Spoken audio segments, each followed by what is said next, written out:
El 2 de octubre de 1968, el presidente Fernando Belaúnde tomó juramento al que sería el último gabinete de su gobierno. Lo hacía en un contexto difícil. Hacía varias semanas que los rumores de golpe inundaban Lima.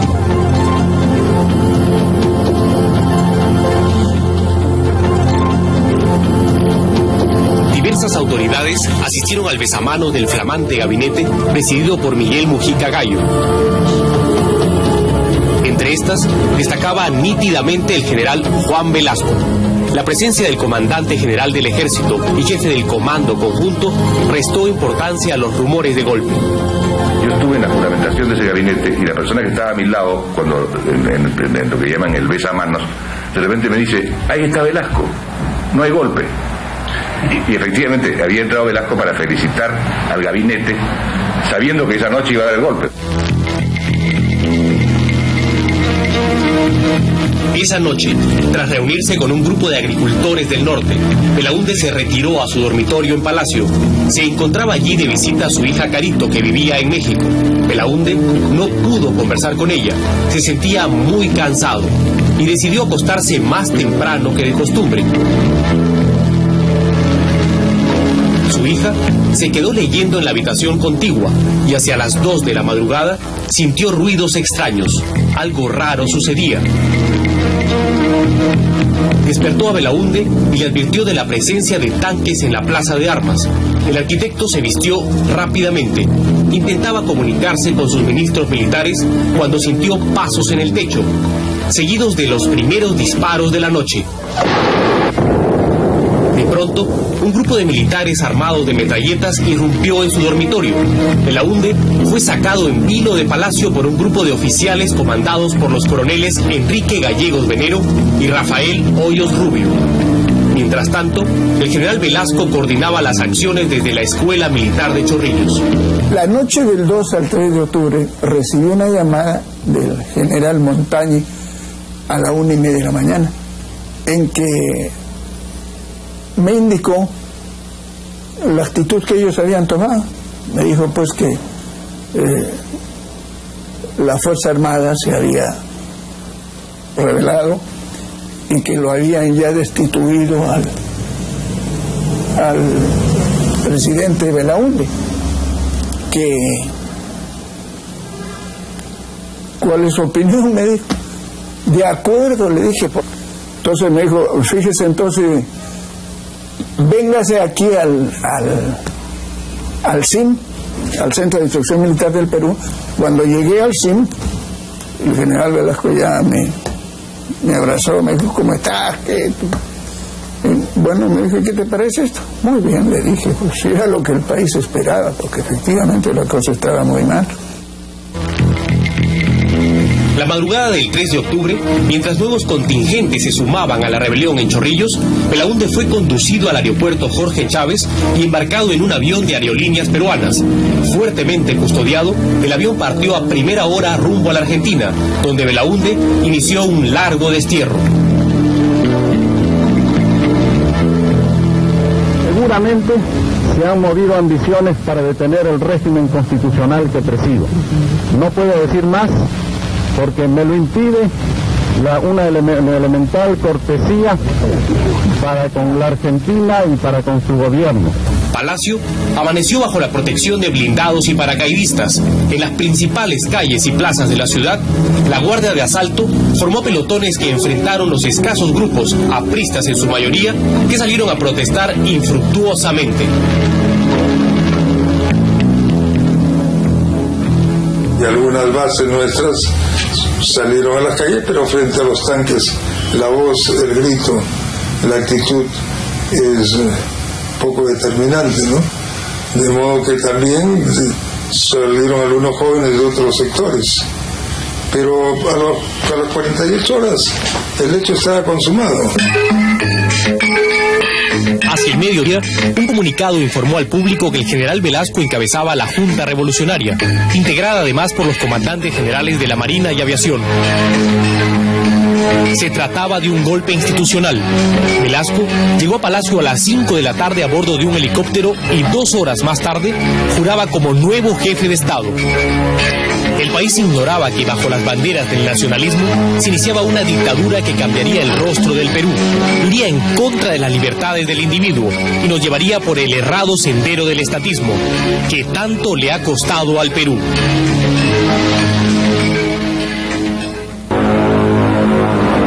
A los 6 días de instalado el gobierno militar, el 9 de octubre de 1968, el general Velasco anunció, como un acto nacionalista, la toma de los yacimientos petrolíferos de La Brea y Pariñas y la expulsión de la transnacional International Petroleum Company. Fue el primer signo, la primera expropiación de las muchas expropiaciones que en los años siguientes expectaría el país. El gobierno revolucionario, después de declarar la nulidad de la indigna Acta de Talara y del lesivo contrato celebrado por el régimen que la Fuerza Armada ha depuesto en cumplimiento de la misión de cautelar los derechos de la República, de acuerdo con el artículo 213 de la Constitución del Estado, acabe de promulgar el decreto ley que ordena la inmediata expropiación de todo el complejo industrial de La Brea y Pariñas y anuncia al país que en este preciso momento las fuerzas de nuestra primera región militar que tenemos en el norte, haciéndose eco del clamor de la nación, está ingresando al campo de Talara para tomar.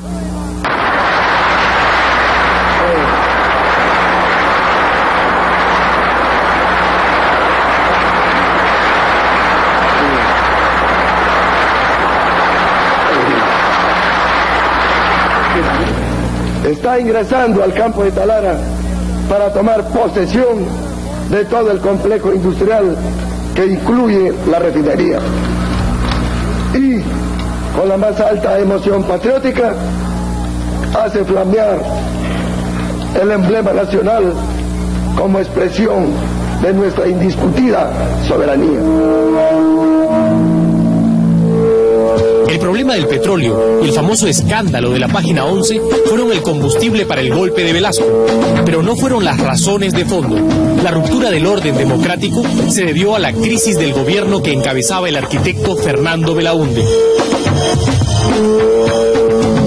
Sin mayoría en el Parlamento, dominado por la oposición del APRA y la Unión Odrioísta, que censuró docenas de ministros, Belaúnde fue incapaz de solucionar los conflictos. Promesas electorales nunca cumplidas, aparición de focos guerrilleros y una traumática devaluación que hizo saltar abruptamente al dólar de 28 a 40 soles fueron creando el ambiente para más de una conspiración contra la democracia. Confluyen dos conspiraciones, una conspiración de derecha y una conspiración de izquierda.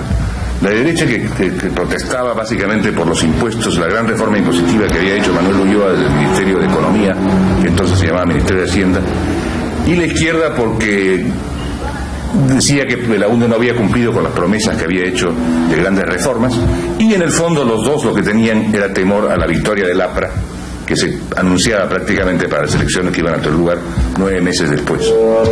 Los conspiradores de derecha estaban encabezados por el general Julio Doig Sánchez. Este proceso se inicia con una conspiración que es más una conspiración de derecha contra el gobierno del presidente Belaúnde, conspiración cuyo representante más conspicuo del ejército era el entonces general Julio Doig Sánchez, que era el comandante general del ejército.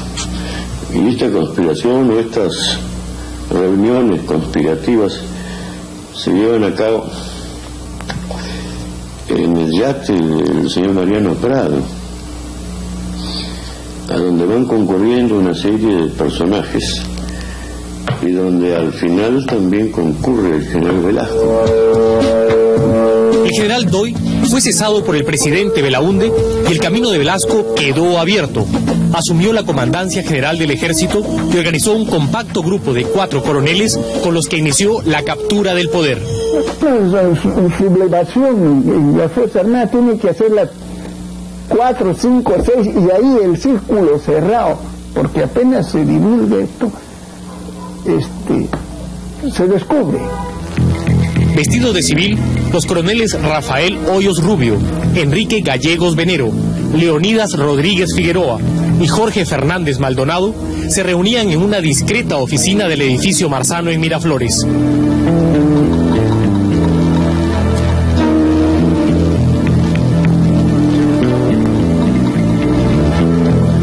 Allí trazaron la llamada democracia social de participación plena. Las principales reformas y las múltiples expropiaciones que caracterizarían la dictadura velasquista. A finales de los años 60, estaba instalado el régimen militar que cambiaría la historia del Perú.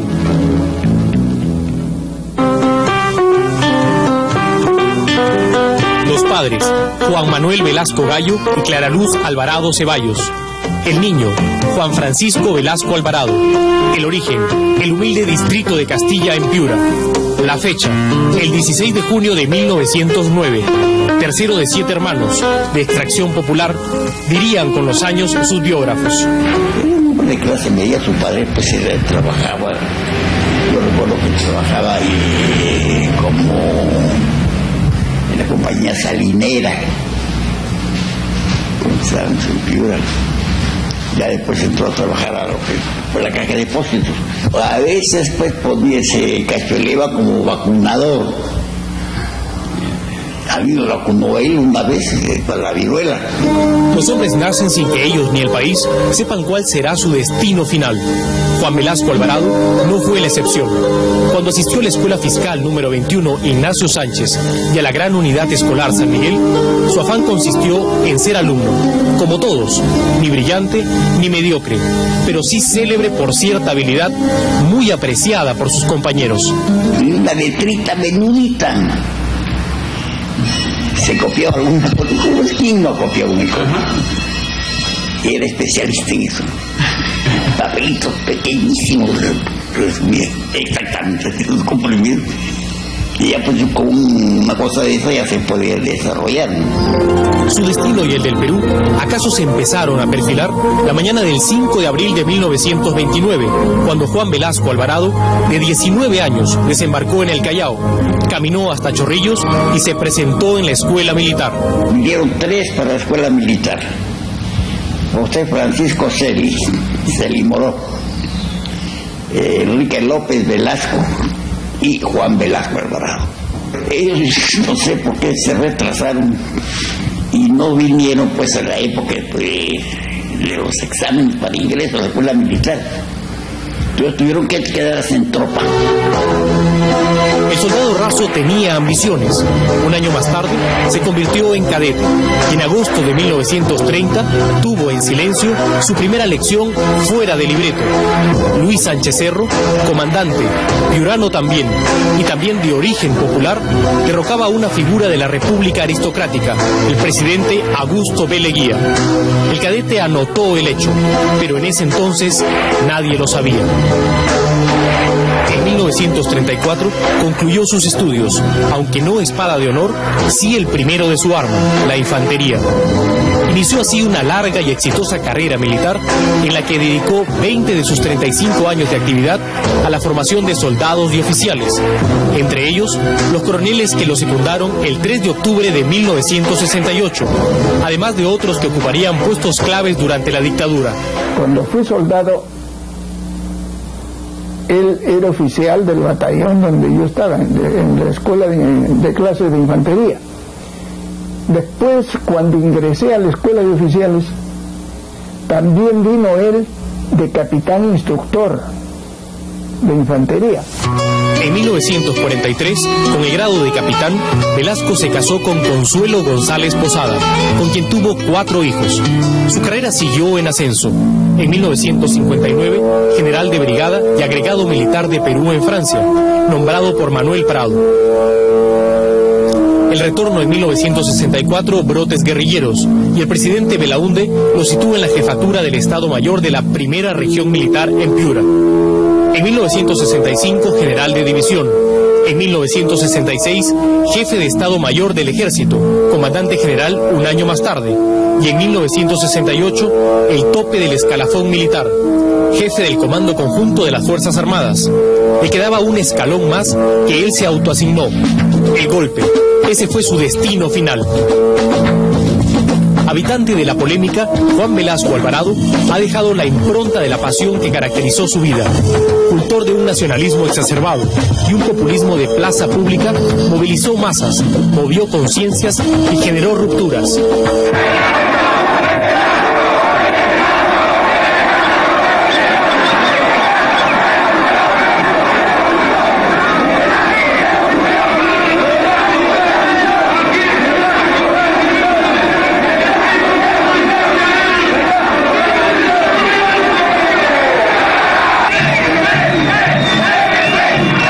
Que hizo vibrar a amplios sectores de la sociedad peruana. Es verdad que modificó al Perú tradicional, pero también es verdad, en el implacable juicio de la historia, que su tiempo fue el tiempo de los discursos, de los despojos y sueños revolucionarios cuyos excesos todavía afectan al Perú.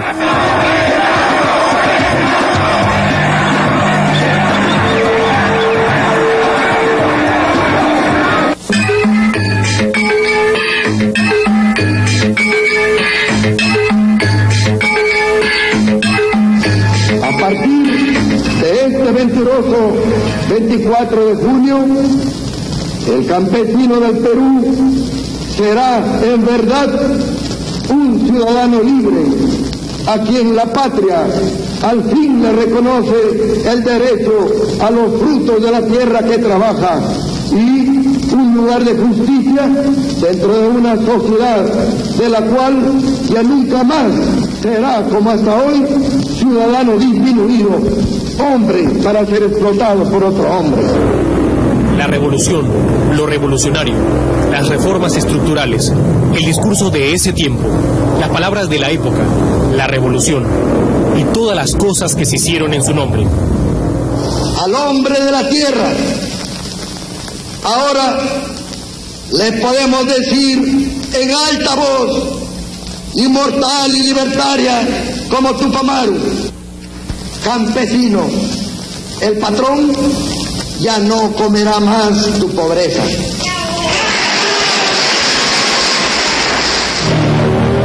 Con un estilo de agitación antes que de conducción del país, el régimen militar se afilió a un discurso socialista. Nosotros en el Perú esta revolución está en plena ejecución con la reforma agraria. Está en plena ejecución. Ahora, las tierras, ¿quién las ha recibido? Las ha recibido el campesino, el gran campesinado que tenemos. No, se han favorecido con las tierras. Los 12 o 15 señores que antiguamente eran los caciques, los dueños de esos grandes complejos. Esos 15 ya no son 15, son, como le dije ahora, 135.000 personas que son dueños de esos complejos.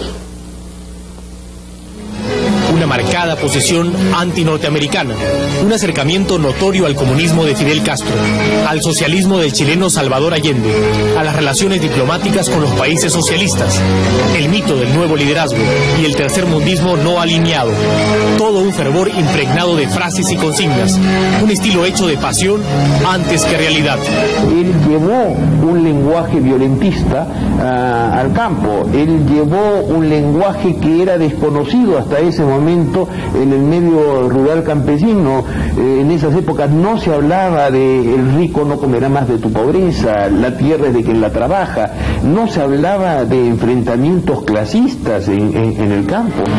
La revolución, el llamado gobierno revolucionario, el radicalismo de un régimen que se autoproclamaba ni comunista ni capitalista, que hablaba de una peculiar democracia social de participación plena, pronto evidenció su verdadero rostro. Un gobierno basado en un Estado centralista, dispuesto a estatizarlo todo, dispuesto a inflar el tamaño del Estado bajo las banderas de reformas que se decían estructurales.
esos años, el modelo izquierdista tan en boga en los teóricos de esa época había impregnado la economía del país.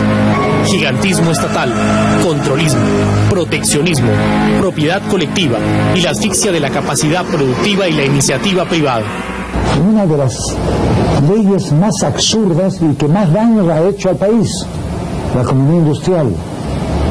Claro, que filosóficamente era interesante. Si nos reunimos con los trabajadores y empresarios, podemos producir más, podemos trabajar mejor, pero era mentira más grande. ¿De dónde vino toda esa teoría? ¿De dónde todos esos experimentos? La dictadura militar se sustentaba en un grupo de teóricos agrupados en el Sistema Nacional de Apoyo a la Movilización Social, SINAMOS. Carlos Delgado Olivera, ideólogo principal del régimen. Carlos Franco, teórico a ultranza. Héctor Béjar, con un pasado comprometido con la guerrilla que surgió en los 60s. Y el joven e impetuoso Francisco Guerra García. Éramos gentes que teníamos de alguna manera especialidades diferentes, y nosotros respecto de muchos temas y en muchas ocasiones hemos participado en esas discusiones que sentaban la base, sobre la base del cual el Consejo de Ministros tomaba sus decisiones. Por ejemplo, usted... reforma agraria, propiedad social, comunidad industrial, yo diría que todos los grandes procesos. Sin embargo, empezamos a ver que todo este aparato de SINAMOS empieza a caer en manos de gente que tenía una clara identificación de izquierda, y muchos de ellos de izquierda marxista. Yo creo que el aparato creado rebasa al sistema que se había ideado y rebasa la conducción de los jefes del sistema. Toda la retórica y todas las reformas promovidas por el SINAMOS se debatían en el poderoso Comité de Asesoramiento de la Presidencia, el COAP. Y llegaba al COAP, desarrollaba mi trabajo despachando todos los decretos leyes, proyectos de decretos leyes, proyectos de resoluciones supremas que llegaban ahí y que tenían que ser aprobadas por el Consejo de Ministros. Y estuve dentro de los equipos de los coroneles de que disponía. Así, de capilla en capilla, en entornos secretos y ajenos a la opinión pública, se iba decidiendo el destino del Perú. La dictadura militar era también autoritaria e impermeable a la crítica, y su lado más oscuro asomó con la apropiación y despojo de los medios de comunicación. 4 de marzo de 1970, el régimen militar captura el diario Expreso. En horas de la mañana, un contingente militar ingresa a las instalaciones y Expreso es entregado a los llamados mastines de la dictadura. 9 de noviembre de 1971, apenas un año después, el siguiente abuso de la dictadura militar, empeñada en silenciar toda crítica, tuvo como víctimas a las estaciones de televisión, que fueron expropiadas en base a la prepotente ley de telecomunicaciones. En ese tiempo, el país expectaba por parcelas lo que ocurría. Casi nadie protestó. Apenas un breve editorial de El Comercio fue el único reclamo. El silencio complaciente de los demás medios no los libró. En 1974 les llegó el turno. Fueron confiscados todos los diarios. La libertad de expresión había sido liquidada. La intolerancia estaba instaurada. Deportaciones, clausuras, expropiaciones. Toda opinión era combatida y todo desacuerdo se solucionaba por la fuerza. Y bueno, yo empecé a hacer algunos análisis de la economía peruana y esto irritó enormemente al gobierno de Velasco. Y entonces un buen día salió un decreto diciendo, en vista de que el señor Dornelas escribe artículos contrarios al proceso peruano, ¿de cuántos? Declárase: 1, traidor a la patria; 2, prívese de la nacionalidad peruana; y 3, prohíbese el retorno al país. Los militares habían soñado con la revolución, pero nunca le habían pedido permiso al país. Y cuando la terca y cruda realidad mostraba todas las imperfecciones, ellos silenciaban toda voz. La revolución nunca trajo lo que ofreció, y en esos años se iniciaba su final. Un final largo, como los discursos de ese tiempo. La La noche del 22 de febrero de 1973, la historia para Juan Velasco Alvarado empezó a cambiar. Un agudo dolor lumbar y un diagnóstico que no se hallaba obligó a su internamiento en el hospital militar. En la mesa de operaciones, el general sufrió una hemorragia de tal magnitud que fue necesaria una transfusión de 17 litros de sangre, 3 veces más de lo que contiene un ser humano. El hombre más temido del país se moría. En la sala de operaciones, cuando llegué, me encontré con un espectáculo que era realmente de temerle. Estaba llena de gente. El suelo era todo un gran charco de sangre, con que el paciente estaba sin presión arterial, presión en 0. Saqué las gasas y se vino un chorro fuerte de sangre. Entonces pensé de inmediato, porque yo soy especialista, en la posibilidad de un aneurisma roto. Efectivamente, metí mi mano izquierda y con la mano izquierda cerré la aorta por encima del aneurisma. La sangre disminuyó enormemente. Reemplazamos el pedazo de aorta donde estaba el aneurisma con un injerto de Dacron de 16 milímetros de diámetro y con una longitud que sería más o menos unos quizá 12 o 14 centímetros. Esa misma noche, el control del cirujano mostró un nuevo problema. Velasco no tenía pulso en el pie derecho.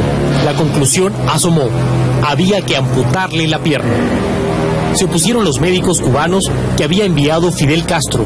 Habían venido como 15 médicos de Cuba y como 10 enfermeras. Habían venido por lo menos 25 personas de Cuba mandadas por Fidel Castro. El jefe del grupo médico, que es un cirujano vascular, y que además es un hombre muy adicto a su dictador, ¿no? A su caudillo, no sé cómo lo llaman a Fidel. Entonces tuvimos un poco de discusión porque él me dijo: yo no le cortaría la pierna a Fidel Castro. Pues le dije: pues yo creo que al presidente o se le corta la pierna o se muere. Finalmente, la decisión quedó en manos del propio Velasco. El anestesista lo despertó y cuando yo ya noté que estaba completamente consciente, le dije: mi general, tenemos un problema. Él muy consciente me dijo: sí, la pierna, me dijo. Así es, le dije. Esa pierna que lo está maltratando a usted, hay que cortarla. Entonces me dijo: si no se corta, va a perder usted la vida. Necesitamos su autorización para poderla cortar. No se puede amputar a nadie sin autorización del dueño de su pierna. Entonces me miró y me dijo: córtenla. Velasco salvó la vida, pero desde esa noche empezó a perder el poder. Limitadas sus capacidades físicas, se limitó su capacidad de acción.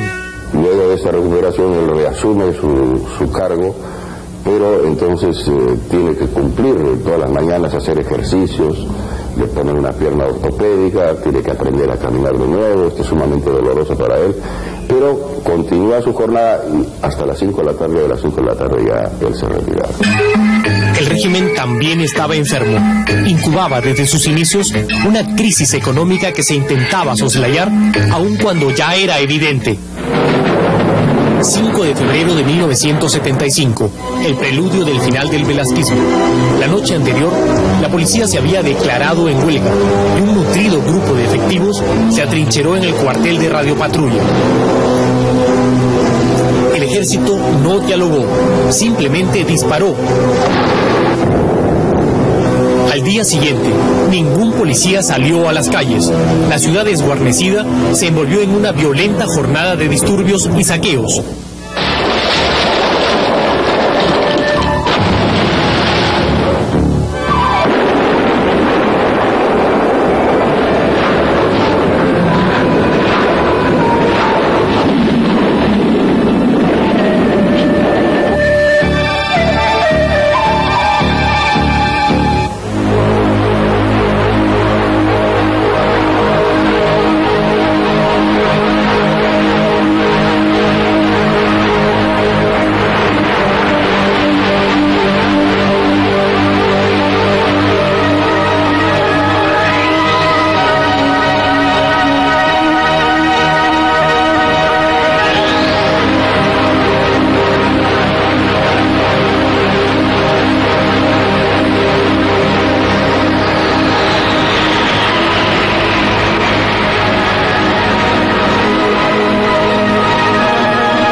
incendios siniestros, 86 muertos y más de 150 heridos, pérdidas materiales por millones de dólares.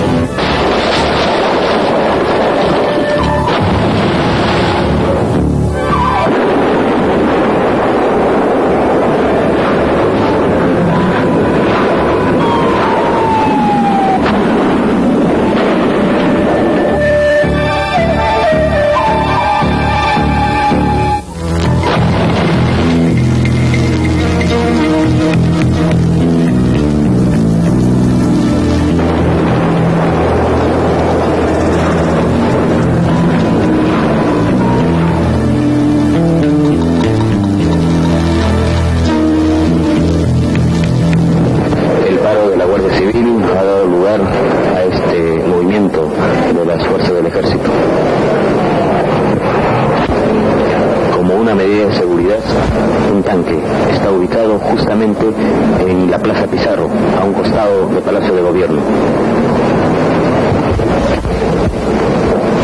Son un total de 3 tanques, 2 vehículos blindados y 2 camionetas jeeps que están aquí frente al Palacio de Gobierno. Es una medida de seguridad debido a los tumultos que han ocurrido toda esta mañana en distintos puntos de la capital. Toque de queda a partir de las 8 de la noche y por primera vez una evidencia, el consenso en la Fuerza Armada para relevar al general Velasco. Solo faltaban las respuestas para 2 preguntas: ¿quién y cómo debía ocupar ese lugar?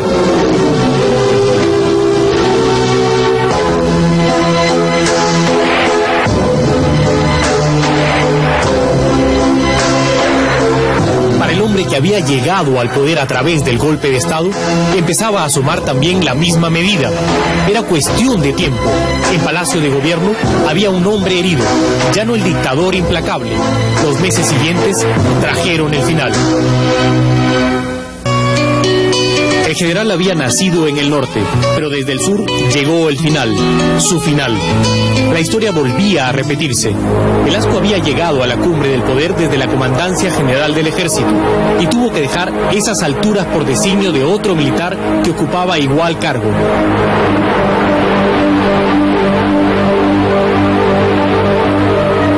El 29 de agosto de 1975, en la ciudad de Tacna, el general Francisco Morales Bermúdez, comandante general del Ejército, anunció un relevo institucional.